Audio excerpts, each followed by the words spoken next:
মানুষ মরে গেলে আস্তে আস্তে তার অস্তিত্ব শেষ হয়ে যায়, কিন্তু হুমায়ুন আহমেদ স্যারের বিষয়টা নিয়ে আসলে মানতে পারলাম না। হুমায়ুন আহমেদ স্যারকে আমি ব্যক্তিগতভাবে ভালোবাসি বলেই ভিডিওটা করছি।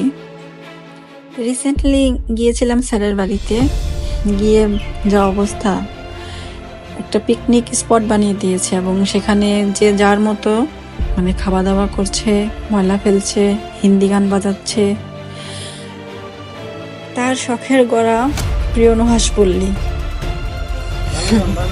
যা এখন কিছু মানুষের ব্যবসায়িক প্রতিষ্ঠান হয়ে গিয়েছে। তার চেয়ে বড় কথা কোনো যত্ন নেই বাড়িটার। তার যে একটা দিঘি না, পুকুর, এই যে পুকুরটার অবস্থা, সেইগুলো দেখুন কি অবস্থা হয়ে গেছে। কোনো পরিষ্কার বা কিছু করার কোনো নামই নেই। দেখলাম যে দাবার ঘর বানানো, সেগুলো আস্তে আস্তে পূরণ হয়ে গেছে, কোনো সংস্কার নেই।